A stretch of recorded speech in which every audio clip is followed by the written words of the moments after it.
Shalom semuanya. Hari ini kita langsung saja kita buka di Yesaya 22. Oke. Kita buka Yesaya 22. Ayatnya yang ke-1 sampai ke-3.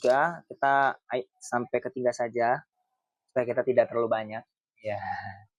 Tapi inilah sebuah perenungan saya ya,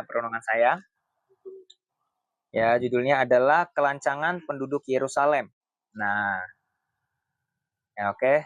Nah, saya akan bacakan dulu ya, Kelancangan Penduduk Yerusalem mulai dari Indah dulu deh. Indah, baru Kenneth, baru Denny. Oke, silakan Indah. Oke, nah ini dia. Kelancangan penduduk Yerusalem. Nah, ini saya kasih background story-nya dulu. Background story-nya itu adalah tentang kota yang namanya Yerusalem. Jadi kalau kalian baca di pasal-pasal sebelumnya ini ada banyak banget ucapan-ucapan nubuatan Nabi Yesaya itu mengenai tentang bangsa-bangsa. Dan salah satunya adalah Yerusalem. Nah, tapi saya ingin teman-teman bisa melihat ini sebagai Yerusalem itu adalah kita, karena Yerusalem itu adalah bait. Di situ adalah pusatnya. Pusatnya Israel itu adalah Yerusalem, dan di situ dibangunnya juga bait Allah. Nah, jadi bait Allah itu kan kita. Jadi ini adalah kita. Oke? Jadi teman-teman bisa melihat bahwa tentang kota Yerusalem itu adalah kita sendiri. Oke? Nah, kita lihat dulu ayat yang pertama. Ucapan ilahi terhadap lembah penglihatan. Ya, kita mulai dulu dari kata ucapan ilahi. Nah, kita tema hari ini kalau teman-teman lihat ya di IG saya, di sosmed lah saya. Nah, itu di situ kan tentang makna dari 3 generasi. Itu adalah misi kita, teman-teman. Misi gereja kita adalah kita menjadi orang yang bisa menyelamatkan 3 generasi ini. 3 generasi itu siapa? 3 generasi itu, generasi yang pertama itu adalah orang-orang yang di atas kita, ya, seperti orang tua kita, seperti orang yang zaman dulu. Jadi di sini ada 2 maknanya, ya. Jadi makna yang pertama itu generasi 1 itu lebih kepada yang namanya orang tua kita dan lain sebagainya. Kedua itu adalah kita, anak-anak muda dan juga yang dewasa muda. Nah, terus yang ketiga ini siapa? Yang ketiga ini adalah anak-anak kecil atau yang di paling bawah lagi atau yang belum lahir. Nah, gitu. Nah, untuk ngomong 3 generasi ini juga, itu juga seperti zaman sekarang. Misalnya ada orang yang bikin kan kayak Gen Z, generasi X lah, atau baby boomer dan lain sebagainya. Nah, jadi makanya kita perlu tahu apa maksud dari 3 generasi ini. Nah, 3 generasi itu maksudnya itu, teman-teman. Kita harus jadi contoh. Nah, makanya ini kita harus mulai dari ayat yang pertama, ucapan ilahi. Artinya kita itu pada saat kita mendengar firman Tuhan seperti ini, kita ini sebagai anak-anaknya Tuhan dan kita perlu sungguh-sungguh menyiapkan hati kita untuk mendengarkan firman Tuhan seperti ini. Karena disebutnya ucapan ilahi. Kita percaya nggak nih, misalnya setiap hari Minggu kita percaya nggak bahwa Tuhan ya itu sedang berbicara lewat kita lewat di hari Minggu seperti ini. Kita percaya nggak? Kalau kita nggak percaya atau kita tidak menyiapkan hati kita, sia-sialah hari ini kita beribadah. Atau enggak, message yang untuk kita itu jadinya terlewat. Gitu loh. Sekalipun kita ada banyak disruption ya, kayak seperti sekarang ini agak lagi ramai rumah, ya kita tetap fokus nggak pada Tuhan. Kita harus mengerti dulu bahwa yang bicara ini adalah Tuhan. Kalau kita tidak mempersiapkan diri, maka kita jadinya akan buang-buang waktu sekarang. Salah satunya adalah ketika kita beribadah, kita tidak telat. Pertama. Kedua, sebelum kita beribadah, kita menyiapkan hati kita itu dari rumah. Baik itu mungkin rumahnya paling dekat, misalnya kayak kandidat di sebelah, maupun seperti Denny, maupun yang mungkin nanti ada yang lebih jauh. Kita harus bisa menyiapkan hati kita, atau mungkin yang paling dekat, si Rael, dari atas turun ke bawah. Tetap harus menyiapkan hati.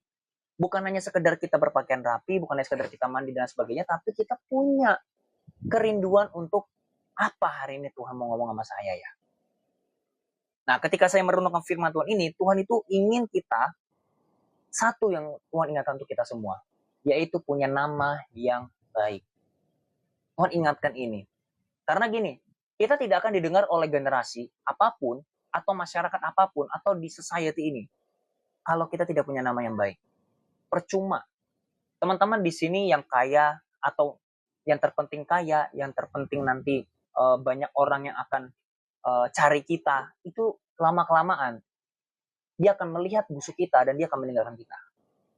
Makanya firman Tuhan katakan nama yang baik itu lebih baik daripada harta yang melimpah.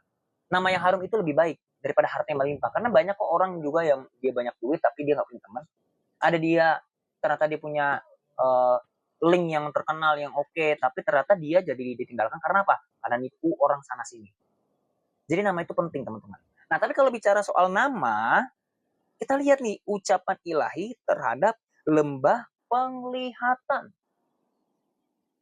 Lembah penglihatan ini adalah istilah atau yang diberikan oleh Nabi Yesaya mengenai tentang Yerusalem, karena Yerusalem itu adalah kota Allah, kotanya Tuhan, kota di mana Yesus atau saat itu Allah Israel bersemayam atau dia bertata di situ. Makanya kalau kalian dengar lagu lama itu kan ada tuh lagunya, hai orang Israel pujilah Tuhan, hai kaum Lewi pujilah Tuhan. Ini apa? Hai kaum Harum, ada orang pokoknya turun kan. Hai orang-orang yang takut akan Tuhan, pujilah Tuhan. Terpujilah Tuhan dari Sion. Dia yang diam di Yerusalem. Terpujilah Tuhan dari Sion. Dia yang diam di Yerusalem. Haleluya. Itu lagu lama. Jadi Yerusalem itu adalah tempat lembah penglihatan yang artinya para nabi semuanya itu rata-rata dia diutus ke Yerusalem. Tapi tidak sedikit nabi-nabi itu dianiaya, termasuk Tuhan kita Yesus Kristus juga dianiaya di situ. Nah, ketika saya membaca ini, Tuhan ingatkan saya begini. Ketika orang mengingat kita, siapa dikenal orang di antara kita? Maksudnya begini, kalau Yerusalem dikenal orang banyak adalah lembah penglihatan.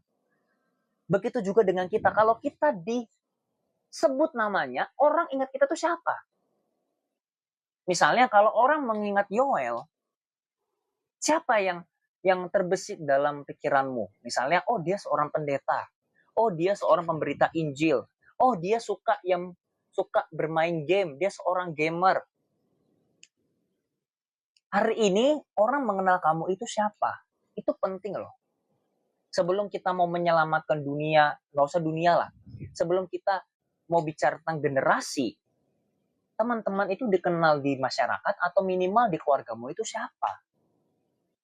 Kita tidak akan bisa berbicara banyak kalau kita tidak bisa jadi contoh, atau minimal kita tidak bisa jadi terang di dalam keluarga kita. Lebih sulit, contoh aja kemarin kan rekan kita yang dari China pulang ke Indo, ngobrol kan, dia mengubah papanya. Papanya bukan orang percaya by the way. Papanya sampai chat dia dan dia kesaksian kemarin, pertama kalinya papaku bilang sama aku, papa bangga punya anak kayak Cici. Dan ketika dia pulang dari China ke sini, dia semua dilayani bagaikan ratu, dia ceritakan. Tapi satu yang perlu saya tambahkan kepada anak rohani saya yang itu, yaitu apa? Dia harus mengatakan bahwa segala sesuatunya itu karena Tuhan Yesus. Apalagi dia belum dibaptis. Lebih gampang loh ketika nanti dia berbicara, apalagi kemarin dia belak-belakan kan ya, dan ya, mau Firman dengar juga tuh. Papa nggak perlu lagi urusin jodohku, pekerjaanku itu udah urusanku, yang penting aku kasih tanggung jawab. Bukan berarti dia mau melarang orang tua, enggak, tapi maksudnya dia sudah besar. Nah, papanya terima nggak? Saya rasa papanya lebih bisa terima. Karena apa ya? Karena dia sudah terbukti. Secara financial dia yang bantu, secara juga peralatan dan lain sebagainya dia. Nah, demikian juga kita, teman-teman. Orang kenal kita itu siapa? Mulai dari lingkup paling kecil dulu, keluarga. Sekalipun kita tidak bisa kita tidak bisa membuat semua orang itu agree sama kita. Itu beda cerita. Ya. Sekalipun kita ruang lingkup dalam keluarga deh, nggak semua juga suka sama kita. Itu udah pasti. Tapi pastikanlah ketika kamu disebutkan orang misalnya kata-katamu jelek, atau mungkin karena kamu punya sifat jelek, Dan pada faktanya tidak seperti itu, biarkanlah orang-orang seperti itu. Karena namanya orang di bumi itu pasti begitu. Jangankan kita ya, Tuhan Yesus aja itu dianggap nggak waras loh sama keluarganya. Kalau kalian baca di Alkitab. Adik-adiknya sendiri tidak menganggap Tuhan Yesus itu adalah Tuhan saat itu. Keluarganya itu tidak percaya bahwa Yesus adalah Tuhan. Even seperti Tuhan Yesus saja bisa begitu. Apalagi kita. Apalagi kayak saya begini pendeta. Lubangnya banyak. Apalagi kalau satu keluarga ngelihat saya, seluk-beluknya apa, mereka bisa menyerang saya apa daya. Tapi saya pastikan bahwa itu bukanlah batu sandungan yang saya buat. Itu hanya bagi mereka yang tidak suka sama saya aja. Sehingga ada saatnya mereka menyerang saya bukan karena kesalahan saya, tapi karena mereka hanya mencari kesalahan saya saja. Kalau kalian punya prinsip, ini adalah usahakan namamu itu bersih sebersihnya, sampai orang ingin mencari kesalahanmu, itu bukan karena kesalahanmu, tapi memang karena dia benci denganmu. Karena namanya orang benci di bumi itu pasti ada. Pasti ada. Terbuktilah kemarin Science Group juga, rekan kita juga kurang suka sama si ini, padahal nggak pernah ketemu, nggak pernah ngobrol. Tapi memang dari gayanya aja gue nggak suka gitu kan. Karena ada beberapa orang begitu. Dalam hidup ini ada beberapa orang yang memang Tuhan tempatkan dalam kehidupan kita tuh, ada yang suka sama kita, ada yang nggak suka. Tahu nggak supaya apa? Supaya kalau ketika dia suka sama kita, dia mensupport kita. Kalau ada orang nggak suka sama kita, kita teringat bahwa kita manusia. Supaya kita mengerti. Karena kalau misalnya dunia semua, seluruh bumi ini orang suka denganmu, kamu akan keras kepala. Kita akan keras kepala. Kita akan lupa bahwa kita ini butuh Tuhan. Tapi kalau semua orang benci kita, seluruh bumi benci kita, ya, kita jadinya bunuh diri nanti. Kenapa? Gak ada yang suka dengan kita. Jadi yang tuh ingatkan di sini adalah di mana kita punya nama yang bersih. Karena kalau nama kita bersih, cepat atau lambat, promosi ilahi itu pasti akan datang dengan kita. Cepat atau lambat, kita pasti akan diangkat Tuhan. Orang-orang yang membenci kita hari ini, orang-orang yang mungkin meledek kita, mengejek kita, memandang sebelah mata kita, orang-orang itu akan datang sama kita.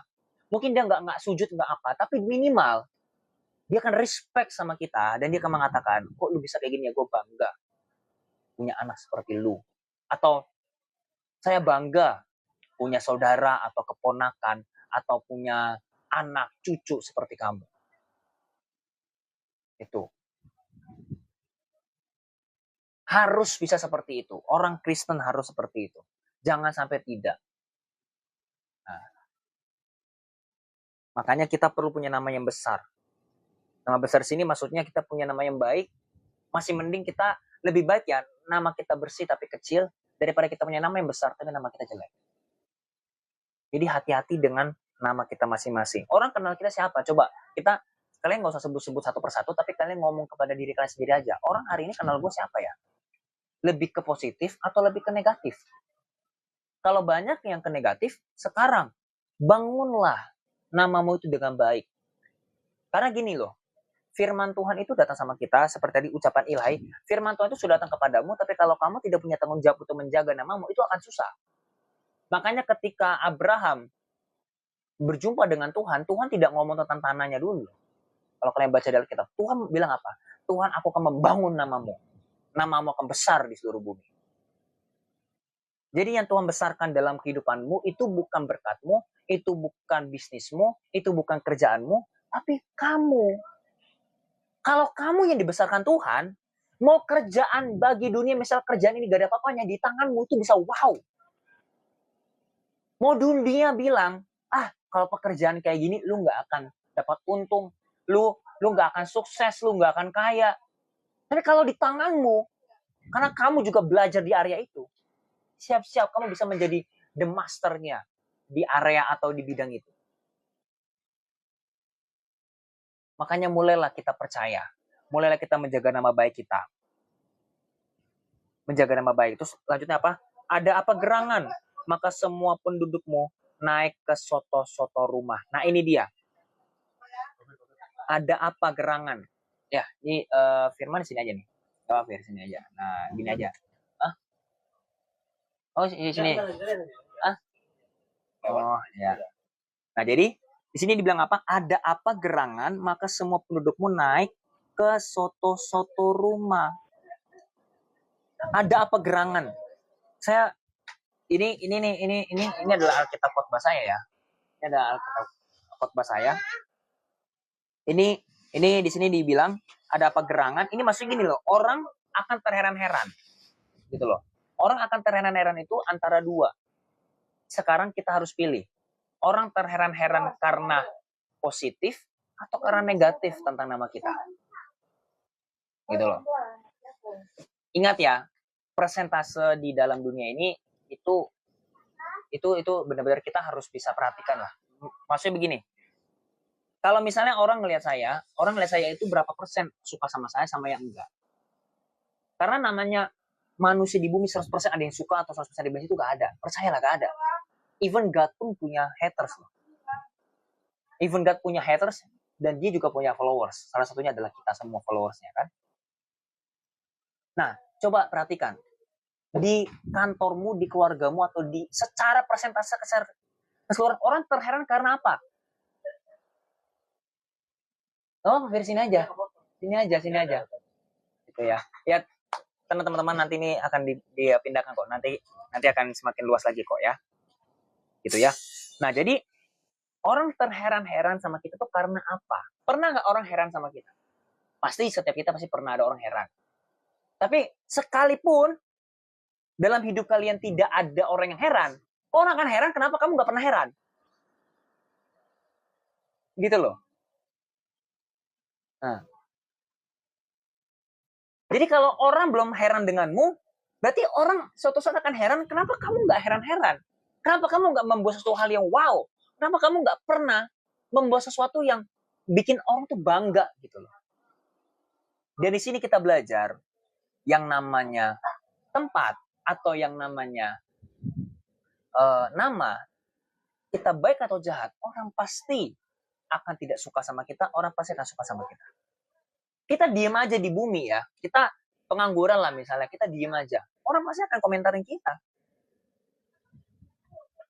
Kita berbuat baik, orang pasti akan komentari kita. Dibilang pencitraan lah, dibilang ya hanya pura-pura lah.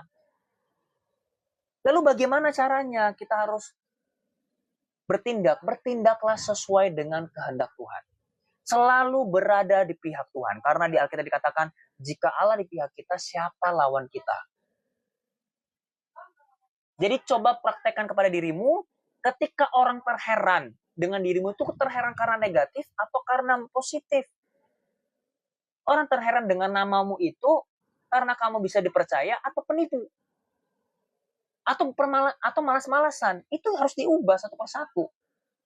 Ini bukan cuma pergumulan teman-teman, ini pergumulan saya juga. Setiap kita pasti punya sisi gelapnya, setiap kita pasti punya ada kelemahan. Maka di sini ada apa? Gerangan, maka semua pendudukmu naik ke soto-soto rumah. Ketika orang terheran-heran, yang kedua adalah semua pendudukmu naik ke soto-soto rumah. Terjadilah apa? Kekhawatiran. Orang yang namanya jelek, suatu saat orang akan khawatir jika lo dekat dengan dia. Mungkin dia tidak khawatir, tapi orang akan khawatir dekat dengan orang itu. Khawatirnya mungkin karena takutnya dia akan kasih gue bad influence, atau mungkin gue akan ditipu, atau mungkin karena dia akan merusak gue punya hubungan. Suatu saat orang kan khawatir. Pilih sekarang hari ini. Orang khawatir dengan kamu itu karena apa? Karena dia takut kamu tinggalin dia, atau karena dia takut dekat denganmu. Hari ini pilih. Dan pastikan orang khawatir kalau kamu kehilangan. Pastikan. Pastikan orang sungguh-sungguh untuk cinta sama kita. Gitu loh. Ada apa? Apalagi di sini bilang apa nih? Ayat yang kedua. Hai kota yang bersorak riuh dan ribut gembira. Hai negeri yang beria-ria. Ya. Hai kota yang bersorak riuh. Sabar ya nak. Sabar Rambo ya. Isi dulu ya. Ya. Apa teman? Nggak apa-apa. Nggak apa-apa Rambo ya. Susah ya. Bentar doang. Oke. Tidak, Bu. Nggak apa, udah, iya. Nggak, udah, tenang aja. Nah, hai kota yang bersorak riuh dan ribut gembira, hai negeri yang berdiri. Ini tau nggak bicara tentang apa? Ini bicara tentang di dalam Yerusalem itu, riuhnya itu atau beriarnya itu kadang-kadang itu adalah tentang Tuhan. Seperti Raja Hizkia. Raja Hizkia yang dia membuat kurban bakaran, dia membuat hari raya orang Israel yang sangat besar hari itu, yang kejadian tidak terduga. Tapi kadang-kadang ada keributan di dalamnya, yaitu apa? Tentang kesengsaraan rakyat. Ada orang-orang tertentu, cek dengan diri kita masing-masing. Kita dikenal orang, sekarang bukan hanya dikenal lagi, tapi kita di dalam posisi apa dalam kehidupan ini. Karena ada orang-orang tertentu yang dia itu tidak tahu posisinya. Dia itu tidak tahu posisinya. Posisinya itu kamu ini dekat Tuhan atau tidak. Kamu ini benar-benar serius sama Tuhan atau enggak. Kamu ini sungguh-sungguh support perusahaanmu atau tidak. Kamu harus bisa dikasih di situ. Kamu harus bisa menentukan. Karena tau nggak, janji Tuhan itu bisa tergenapi. Salah satunya adalah, bukan berarti Tuhan butuh bantuan kita ya, tidak loh. Tuhan tidak pernah butuh bantuan kita. Kalau dia ingin menggenapi janjinya, tanpa kita pun dia bisa. Tapi kita perlu tahu, janji Tuhan bisa digenapi dalam kehidupan kita. Kalau, salah satunya adalah kalau kita punya nama yang bersih, dan juga kalau kita taat kepada Tuhan. Kalau nama kita bersih, penggenapan janji Tuhan itu tepat pada waktunya. Terkadang kok seakan-akan tidak tepat, itu karena kita yang tidak taat, yang mengulur-ngulur waktu, yang tadinya kemarin kamu sudah mendapatkan contoh ya, dengan fisik saja, motor yang kamu suka, nggak bisa karena apa? Karena ternyata kamu boros. Karena ternyata kamu banyak maunya. Mau ini, mau itu. Hangout sama teman, mulu, wah makan sana, makan sini. Percayalah, temanmu itu suatu saat yang kamu ajak nongkrong itu tidak akan bisa membantumu pada akhirnya. Yang akan membantumu ujung-ujungnya siapa? Keluarga. Ujungnya siapa? Pendeta atau orang gerejamu. Dan yang paling utama siapa? Tuhan Yesus. Makanya ketika di sini saya baca, hai kota yang bersorak riuh dan ribut gembira, hai negeri yang beria-ria, orang-orangmu yang mati terbunuh bukankah terbunuh oleh pedang, dan bukanlah gugur dalam peperangan. Ini adalah efek di mana orang tidak menjaga namanya dengan bersih. Pertama adalah orang-orangmu yang mati terbunuh bukanlah terbunuh oleh pedang. Ini maksudnya apa? Kita punya nama yang jelek seperti tadi saya bilang. Orang lama-kelamaan itu pasti akan meninggalkan kita. Gitu loh. Kesalahan. Jadi kalau kita punya masalah itu malah membuat kita semakin jatuh. Karena ada dua tipe masalah, guys. Satu, masalah membuat kita semakin naik, ada masalah. Yang kedua adalah masalah yang membuat kita semakin jatuh, semakin ambruk. Kamu tinggal pilih, kamu mau pilih yang mana. Gitu. Hai, orang-orangmu yang mati terbunuh bukanlah terbunuh oleh pedang. Ini maksudnya bukan karena kesengajaan. Bukanlah kesengajaan, tapi karena kesalahanmu. Maksudnya bukan karena kesalahan orang lain, tapi karena kesalahan kita sendiri yang kita tidak bisa jadi contoh. Dan bukanlah gugur dalam peperangan. Gitu loh. Bukanlah gugur dalam peperangan, ini maksudnya adalah ketika kamu membangun sesuatu seperti zaman sekarang ini, kamu ingin membangun sesuatu. Kamu sudah pintar, kamu sudah apa, tapi cuma karena satu. Karena namamu jelek. Karena namamu jelek, maka apa yang kamu bangun itu pasti akan hancur lebur. Karena bicara nama yang baik itu ibarat tuh kayak pondasi. Pondasinya bagus, kokoh. Kamu mau bikin sampai ke tingkat cakrawala kelas berapa, itu pasti akan kokoh. Tapi kalau pondasimu udah goncang, hancurlah semuanya. Makanya yang paling oke adalah di mana kamu mendasari semuanya dengan Tuhan Yesus. Paling pertama itu pondasimu Tuhan Yesus. Pokoknya prinsipmu harus Tuhan Yesus. Baru ketika kamu pengen itu, kamu bersihkan namamu sekarang di dalam keluargamu, di dalam masyarakat, di dalam kantormu. Kalau kamu sudah punya nama yang baik ya, di kantormu misalnya atau di keluargamu, pertahankanlah. Dan jangan terlalu netting. Jangan terlalu memikirkan apa kata orang. Kalau kalian mau memikirkan perkataan orang, pikirkanlah perkataan yang benar-benar mengenalmu. Pikirkanlah kata-kata orang yang sungguh-sungguh pengen berada di sisimu. Karena bicara tentang ini adalah orang-orang yang ini masih kategori orang lain soalnya. Orang lain akan meninggalkan kita. Baru ini di ayat yang ketiga. Semua panglimamu sama-sama melarikan diri. Mereka tertawan tanpa tembakan panah. Semua orang-orang kuatmu sama-sama tertawan. Biarpun mereka sudah lari jauh-jauh. Ini dia. Semua panglimamu sama-sama melarikan diri. Nah, ini siapa di dalam kehidupan kita panglima itu? Ini adalah orang-orang yang tulus sama kita. Dikatakan di sini kan, semua panglimamu sama-sama melarikan diri. Coba bayangin, sama-sama melarikan diri. Namanya melarikan diri kan? Melarikan diri, berarti kan dia lari sendiri. Tapi sama-sama, maksudnya bagaimana? Dia akan mencar. Artinya dalam kehidupan kita, kalau kita semakin hari kita tidak punya orang tulus, maka kamu ada dalam bahaya. Kalau kita punya nama yang jelek, orang yang tulus kepada kita pun ketika dia sudah memberitahukan kepada kita, suatu saat, tidak semuanya, mungkin ada 1-2 orang yang akan Tuhan tetap kasih, tapi ada orang yang sungguh-sungguh tulus denganmu, memberitahukanmu supaya kamu bisa cepat naik, supaya kamu bisa diasah oleh Tuhan lewat dia, atau mungkin supaya kamu bisa meraih kesuksesan yang permanen atau yang jangka panjang, orang itu bisa pergi dalam kehidupan. Karena apa? Karena kamu punya nama yang jelek. Karena disebut panglima itu kan berarti dia berada di sisimu. Itu adalah orang-orang yang tulus sama kita. Percayalah, setiap kita punya orang yang tulus. Makanya kalau kalian tahu bahwa ada beberapa orang di dalam kehidupanmu ada yang tulus, jangan sakiti dia. Usahakan kamu berbaik dengan dia. Dan sama musuh saja kita harus baik loh. Apalagi sama orang yang sungguh-sungguh tulus membantu kita. Jangan sakiti orang itu. Karena suatu saat kalau kamu menyakiti orang-orang di sekitarmu, terutama orang yang tulus membantumu, tulus untuk membangunmu, kalau dia pergi, bahayalah hidupmu. Karena jikalau Allah tidak di pihak kita, siapa yang akan menjadi tim kita atau yang menjadi orang yang membangun kita? Jangan sampai kita kehilangan orang tulus. Tahu nggak? Yang paling mahal sekarang ini adalah itu informasi kan.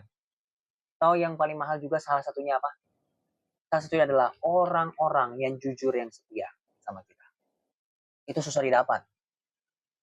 Susah didapat. Kalau kalian misalnya nih ada yang mau cari pasangan ya, cari pasangan.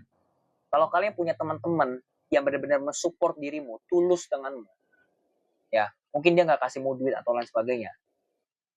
Tapi kalau misalnya memang beberapa orang yang mengatakan kamu jangan nama dia, kamu jangan dia, lebih baik pikirkanlah baik-baik. Saya nggak bilang langsung dengarkan temanmu ya, tapi pikirkanlah baik-baik. Apakah sungguh-sungguh perkataan temanmu itu benar? Perkataan sahabatmu atau saudaramu itu benar? Jangan-jangan memang pacaran itu nggak baik. Karena seringkali anak-anak muda, kalau matanya sudah buta, dia udah hilang akal semuanya. Bucin. Makanya jangan sampai kalian kehilangan orang-orang yang tulus dalam kehidupanmu. Karena apa? Ini dibilang apa? Sama-sama melarikan diri. Artinya apa? Satu persatu dia akan hilang. Ujung-ujungnya semuanya sampai tidak ada lagi. Karena namamu jelek. Makanya di sini kalau misalnya mungkin yang namanya jelek, kamu menyakiti orang itu, kamu datang sama dia, kamu say sorry sama dia. Sorry ya, kemarin itu gue marah sama lu. Sorry karena gue begini. Kecuali kalau memang orang yang tulus itu memang dia salah, ya kita tegur. Jadi bukan hanya orang itu saja, tapi kita pun juga tulus sama dia. Artinya ada timbal balik. Jadi kalau dia adalah orang tulus, diutus Tuhan oleh kita, kita juga harus jadi orang tulus untuk orang itu. Jadi ketika kita sudah tulus sama dia, terus kalau misalnya kita disakiti, ya sudah nggak apa-apa. Ada waktunya memang kita harus meninggalkan orang-orang yang mungkin malah menyakiti kita. Tapi kalau dia menyakiti kita karena kita memang salah, karena supaya kita bisa naik, karena kita supaya kita dekat dengan Tuhan, punya keuntungan, Nggak apa-apa dong. Karena apa? Karena tugas kita di sini semua itu satu. Kita menyelamatkan jiwa-jiwa. Setiap kita. 3 generasi ini itu berat loh sebenarnya. Berat sekali. Pertama kali Tuhan kasih itu pada saat kita masih TSC Christmas, itu masih sekolah kita semua. Kenneth masih kecil, Rael apalagi. Masih kecil sekali. Masih kecil banget. Ketika saya berdoa, saya seperti kayak dikasih sebuah benda apa besar banget. Padahal itu maksudnya dalam doa gitu. Dalam doa. Seperti dikasih sebuah taruh, kayak berat banget. Tapi semenjak saya berdoa saat itu, sebelum kita TSC Christmas tuh, ditaruh di sini. Sejak hari itu, saya terbeban banget dengan jiwa-jiwa. Saya terbeban. Dulu terbeban jiwa-jiwa, tapi nggak terlalu gimana lah. Tapi saat itu lebih lagi, bahkan fokus saya bukan lagi kepada 1-2 orang atau satu sekolah, tapi 1 generasi. Yang Tuhan sebut waktu itu adalah beban generasi. Artinya ini bukan tanggung jawab saya doang, ini tanggung jawab kita semua. Tapi sebelum kita nyampe ke arah sana, ayo kita membangun nama kita masing-masing. Membangun nama Tuhan terutama. Bagaimana orang bisa kenal nama Yesus dalam kehidupan kita kalau nama kita aja jelek? Karena firman Tuhan katakan kan, Rasul Paulus bilang apa? Kamu itu adalah surat terbuka bagi kami. Orang nggak baca Alkitab. Dunia nggak baca Alkitab, guys. Tapi orang bisa baca Alkitab lewat kehidupan kita. Terserah dunia mau bilang kita sok suci lah, mau dibilang kita mau inilah, kita harus jaga nama baik. Jadi hati-hati dengan orang-orang yang sungguh-sungguh tulus sama kita, jangan sakiti dia. Orang yang jahat sama kita aja kita jangan jahatin, apalagi orang yang tulus. Terus apa? Mereka tertawan tanpa tembakan panah. Semua orang-orang kuatmu sama-sama tertawan. Biarpun mereka sudah lari jauh-jauh. Ini saya singkat aja. Pada akhirnya, kalau kamu tidak punya nama yang baik, apapun yang kamu bangun, itu semua akan roboh. Itu semua akan roboh dan naiknya pun lagi susah. Sangat-sangat susah. Makanya punya nama yang baik. Nah, saya kasih poin-poinnya aja. Poin yang pertama, bagaimana cara kita mempunyai nama yang baik. Yang pertama adalah berusaha menjaga nama baik Tuhan dan gerejanya. Itu pertama tuh. Karena kalau kita punya beban, gue harus menjaga nama baik Tuhan, pasti kita punya ada hati yang gue harus jauh lebih baik. Karena apa? Nama Tuhan loh. Makanya tidak sedikit orang akan masuk neraka. Itu bukan karena dia benci sama Tuhan Yesus. Ya, tenang.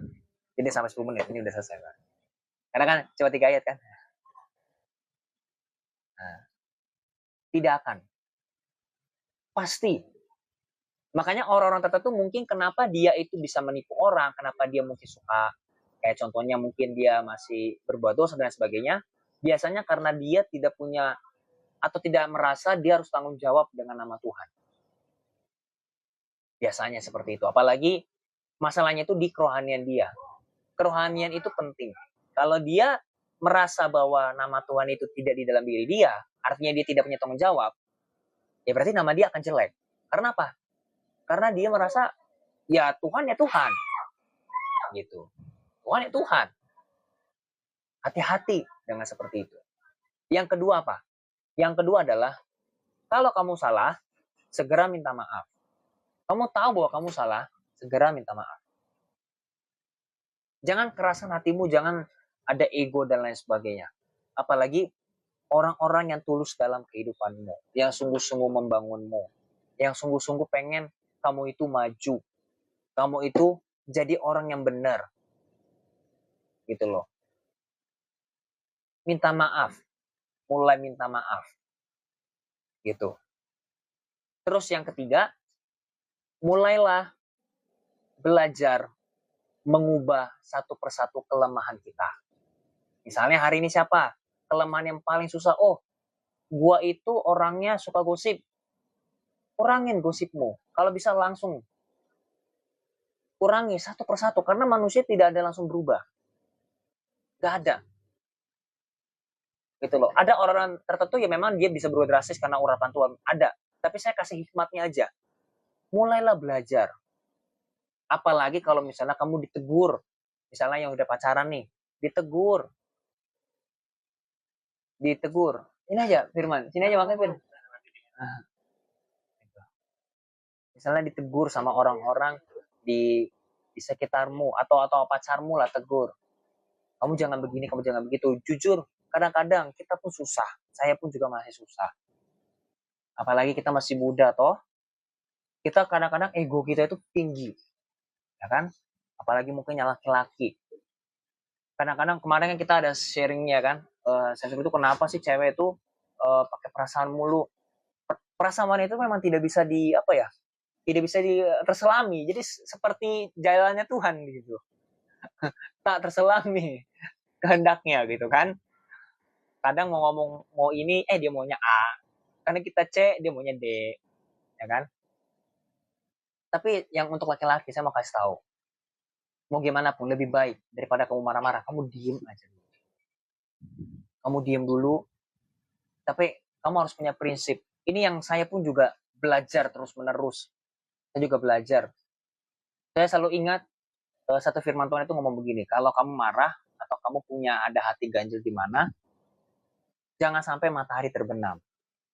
Itu aja. Kadang-kadang kalau saya mungkin adu argumen ya sama saya sama Indah gitu ya.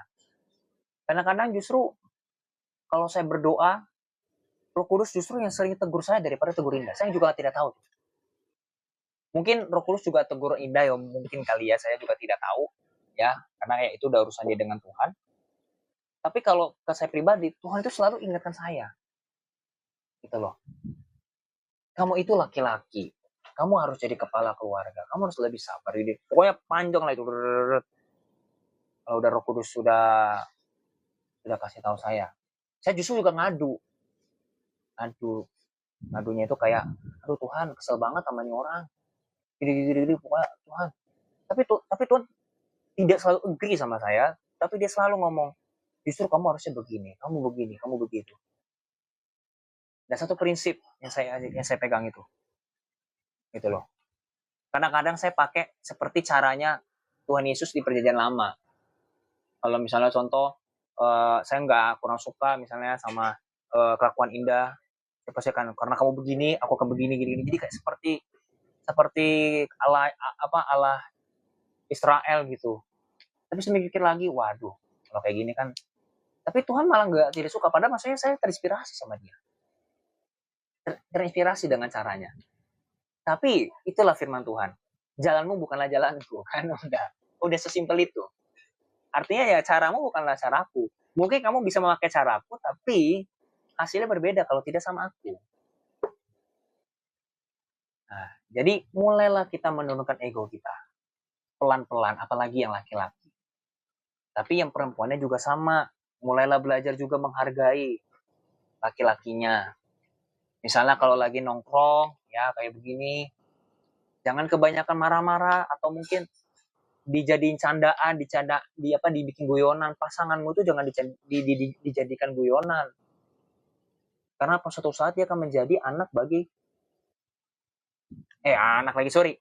mama atau jadi papa bagi anak-anakmu. Jangan jadiin dia candaan. Kalau ada masalah misalnya internal dengan berdua, ya sudah, biarkanlah kamu yang tahu, jangan orang lain tahu. Itu salah satu cara menjaga nama baik. Gitu. Kalau misalnya juga ada orang bertanya sama kita tentang kehidupan pasangan kita ya, misalnya hubungan gitu ya, pastikanlah kamu itu mengcover pasanganmu. Nah ini sekarang saya kasih yang praktisnya supaya teman-teman bisa mengerti. Kasih. Misalnya kayak ada orang misalnya dia nanya, lu gimana sama cewek lu bro? Sekalipun misalnya contoh nih ceweknya itu, aduh, kacaunya bukan main.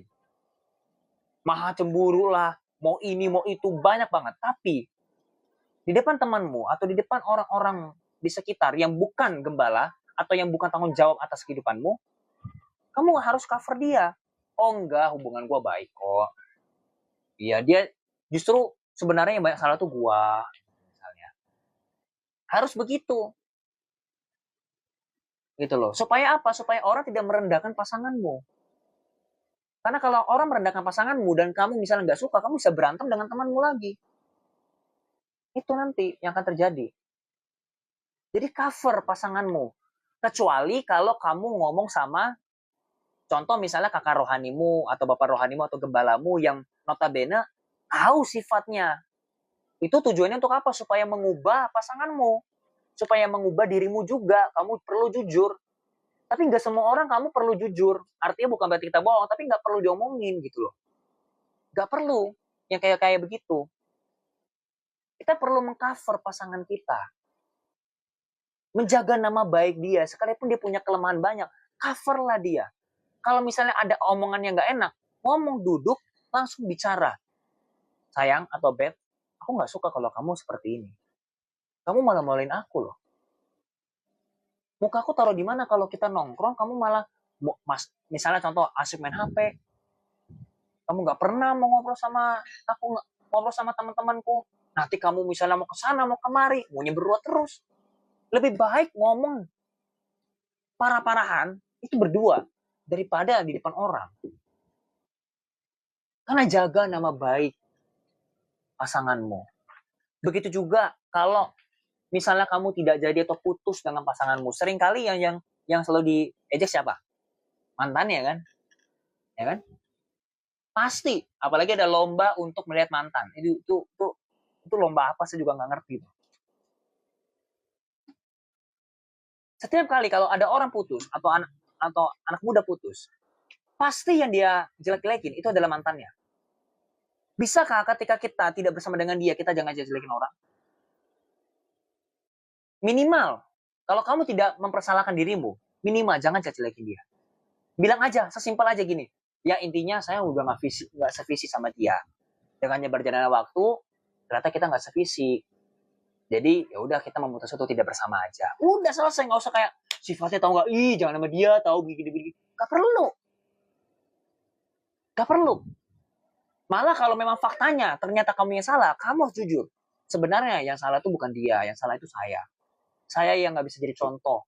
Makanya dia jadinya daripada dia begitu terus, saya lebih baik dia sama yang lain aja. Itu kan lebih enak. Nggak perlu menjelekan mantan. Nggak perlu diumbar-umbarin kejelekannya. Masih mending di sana anak Tuhan. Kalau di sana bukan anak Tuhan, wah, nama kamu lebih dijelekin lagi. Makin jelek. Gitu loh. It's okay lah kalau kamu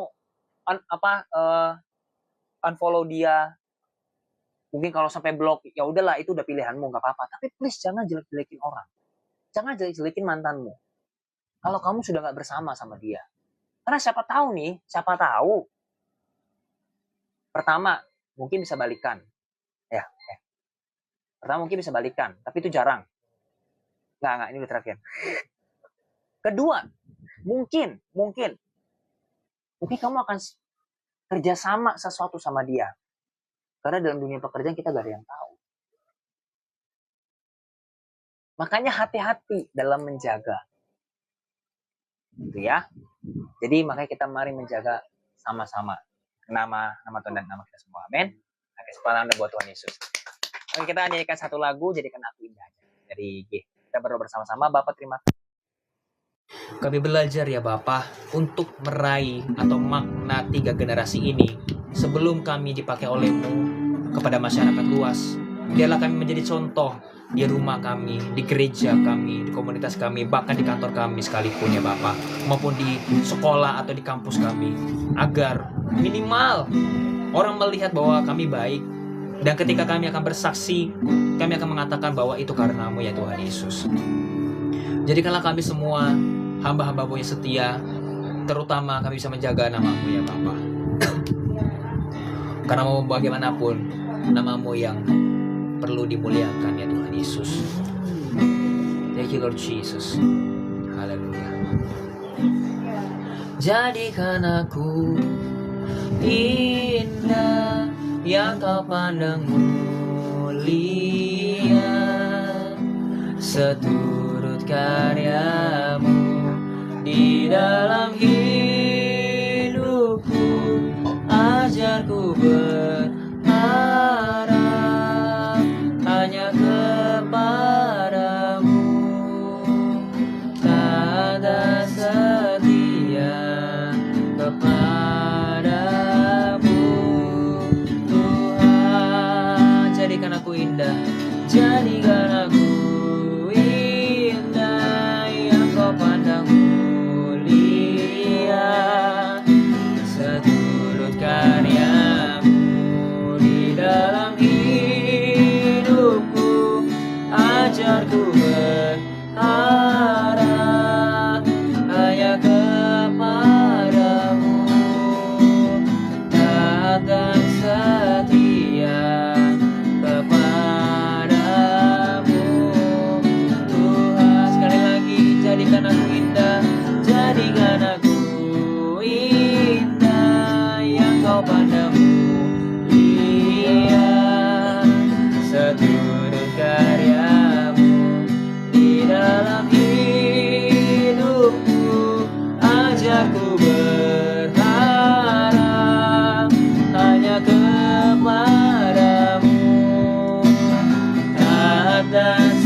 baik ya Bapa, supaya kemuliaan nama-Mu terjadi dalam kehidupan kami, penggenapan janji-Mu di gereja ini maupun di jemaat-Mu semua tergenapi ya Bapa. Biarlah Engkau mempersiapkan setiap jemaat-Mu di sini, biarlah mereka punya pengaruh dalam society ini, biarlah mereka juga menjadi berkat bagi orang lain, dan juga ada roh yang takut akan Engkau ya Bapa. Mereka tidak lupa kepadamu, karena di antara mereka akan menjadi bangsa-bangsa yang luar biasa. Mereka akan menjadi raja-raja yang luar biasa untuk bangsa ini ya Tuhan Yesus. Jadi Tuhan, biarlah Engkau menaruh hati mereka roh-Mu yang kudus itu, supaya mereka tidak lupa kepadamu ya Bapa. Kami juga ingin memberikan persembahan, biarlah Tuhan yang memberkati persembahan kami untuk memperluas kerajaan-Mu di dalam gereja ini ya Tuhan Yesus. Kami juga berdoa ya Bapak buat Doni yang hari ini dia sedang sakit ambeien. Kami berdoa dalam nama Yesus Kristus, biarlah pada hari ini dia Engkau sembuhkan ya Bapak, agar nanti bahkan di hari ini dia akan disembuhkan, agar besok dia bisa sekolah, dan juga nanti di hari Minggu dan juga di Sans Group dia akan bisa ikut untuk mendengar firman-Mu dan melayani-Mu ya Bapa. Kami serahkan semuanya dalam tangan-Mu. Angkatlah tangan-Mu semua dan terimalah berkat dari Allah Bapa kita, cinta kasih dari Tuhan kita Yesus Kristus, persekutuannya erat di dalam Allah Roh Kudus, menyertai kamu semua dari sekarang sampai selama-lamanya. Maranatha, Maranatha, Tuhan Yesus datang kali yang kedua.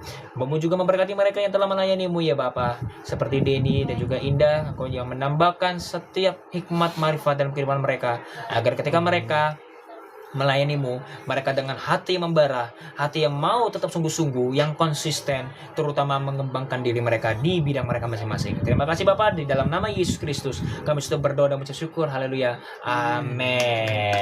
God bless you. Bye.